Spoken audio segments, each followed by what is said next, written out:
salam sehat untuk kita semua. Perkenalkan, nama saya Irene Kerin Usfunan dengan NIM 21070100087.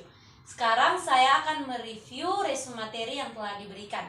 Materi yang pertama mengenai kejadian luar biasa atau KLB atau wabah. Wabah adalah kejadian di mana suatu penyakit menular mengalami peningkatan secara pesat dan nyata melebihi keadaannya yang lazim di suatu wilayah pada waktu tertentu. Sedangkan kejadian luar biasa atau KLB adalah timbulnya atau meningkatnya kejadian atau kematian yang bermakna secara epidemiologi pada suatu daerah dalam kurun waktu tertentu. Yang berikut ada 5 diantara kriteria KLB. Yang pertama, meningkatnya keadaan kejadian kesakitan 2 kali atau lebih dibandingkan dengan kejadian kesakitan pada waktu yang lalu. Yang kedua, meningkatnya angka kesakitan 2 kali atau lebih pada waktu yang sama dibandingkan dengan angka rata-rata per bulan pada tahun sebelumnya. Yang ketiga, meningkatnya angka kematian karena penyakit lebih dari 50% bila dibandingkan dengan angka kematian pada periode sebelumnya. Yang keempat, adanya kasus kesakitan penyakit yang sebelumnya tidak ada atau tidak dikenal. Dan yang kelima, peningkatan kejadian kesakitan atau kematian terus-menerus selama 3 kurun waktu berturut-turut menurut jenis penyakitnya. Yang berikut ada contoh kasus kejadian luar biasa yang pernah terjadi di Indonesia. Yang pertama, KLB malaria di Pesaman, Sumatera Barat pada tahun 2001. Yang kedua, polio di Sukabumi, Jawa Barat pada tahun 2005. Yang ketiga, flu burung yang menyebar di beberapa daerah secara nasional pada tahun 2005. Yang berikut ada DBD di Banten pada tahun 2005. Yang berikut DBD di Sumenab, Jawa Timur pada tahun 2007. Dan yang berikut ada HIV di Madiun, Jawa Timur pada tahun 2007. Yang berikut di sini terdapat grafik maksimum minimum demam berdarah dengue di Kota Balikpapan pada tahun 2006 sampai 2008. Dari grafik tersebut dapat diketahui bahwa kasus maksimum demam berdarah dengue yang terjadi di Kota Balikpapan pada tahun 2006 sampai 2008 terjadi pada tahun 2007 pada bulan Februari, yaitu terjadi 243 kasus demam berdarah dengue. Dan kasus minimum yang terjadi adalah pada bulan Oktober tahun 2006, yaitu terjadi 29 kasus demam berdarah dengue di Kota Balikpapan. Materi yang kedua adalah pengukuran epidemiologi. Pengukuran epidemiologi terdiri dari 2, yaitu angka kesakitan dan angka kematian. Yang pertama, angka kesakitan. Angka kesakitan atau morbiditas adalah angka yang menunjukkan derajat sakit, cedera, atau gangguan pada suatu populasi. Angka kesakitan antara lain rate yang meliputi incident rate, prevalence rate, point prevalence rate, periode prevalence rate, serta attack rate, dan kemudian rasio dan populasi. Yang kedua, angka kematian. Angka kematian atau mortalitas adalah jumlah kematian yang terjadi dalam suatu populasi. Yang termasuk dalam angka kematian yaitu crude death rate, age-specific death rate, infant mortality rate, maternal mortality rate, child mortality rate, case fatality rate, dan disease-specific death rate. Di sini ada contoh soal mengenai angka kesakitan dan angka kematian. Yang pertama, mengenai angka kesakitan, saya mengambil contoh periode prevalence rate. Suatu kantor dengan jumlah karyawan sebanyak 400 orang, 60 orang diantaranya sejak 1 bulan yang lalu tidak masuk kantor karena menderita penyakit malaria. Dan selanjutnya pada hari ini, 20 orang lainnya terpaksa pulang karena menderita malaria. Berapakah periode prevalence rate-nya?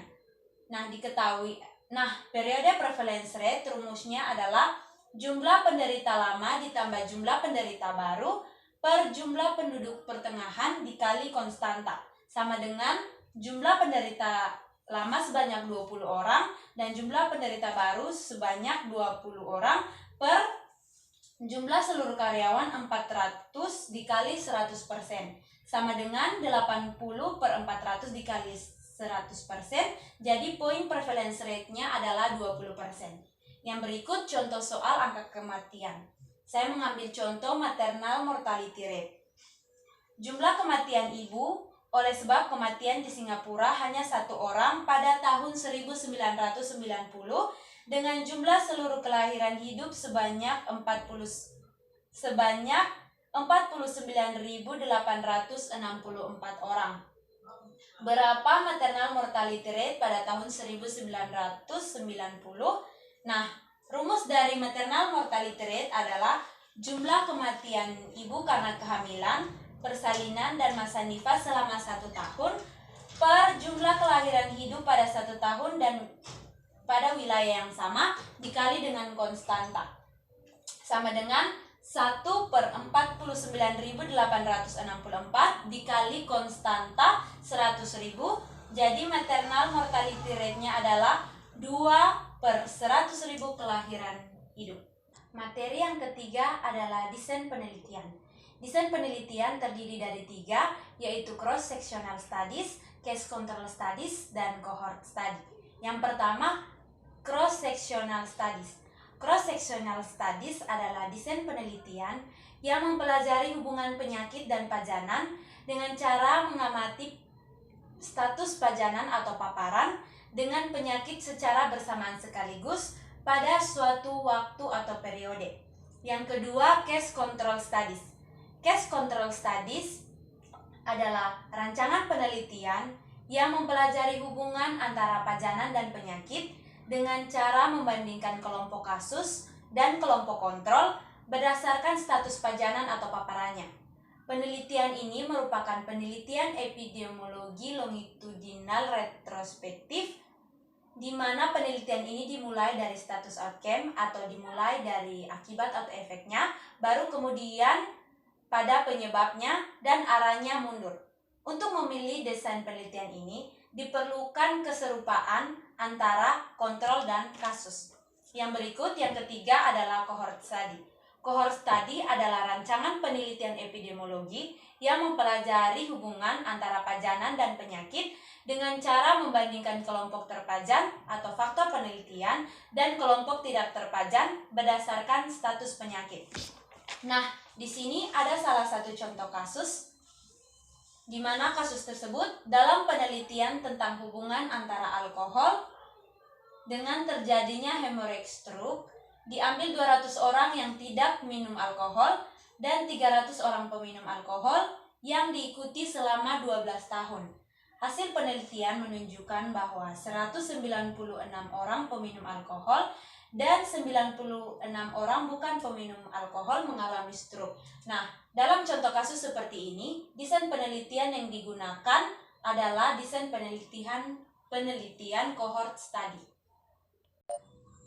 Baik, materi yang keempat adalah screening epidemiologi. Penyaringan atau screening adalah suatu usaha mencari atau mendeteksi penderita penyakit tertentu, baik yang tampak gejala maupun yang tidak tampak, dalam suatu masyarakat atau kelompok tertentu, melalui tes atau pemeriksaan yang secara singkat dan sederhana dapat memisahkan mereka yang sehat terhadap mereka yang kemungkinan besar menderita, yang selanjutnya hasilnya akan diproses melalui diagnosis dan pengobatannya.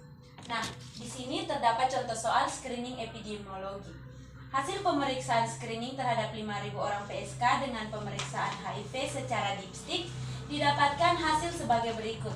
100 orang hasil tes positif, diantaranya dikonfirmasi dengan Western blot positif 20. Untuk yang dipstick, negatif positif 1.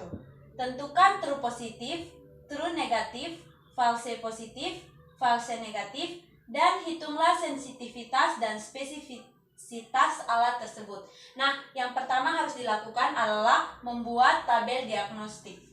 Setelah membuat tabel diagnostik, maka tentukanlah true positif, true negatif, false positif, dan false negatif. Nah, diketahui true positifnya adalah 20, true negatif adalah 4.899, false positif adalah 80, dan false negatif adalah 1.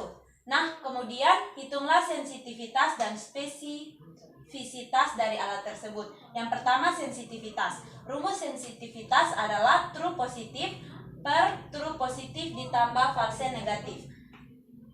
Sama dengan 20 per 20 tambah 1 sama dengan 20 per 21 sama dengan 0,95.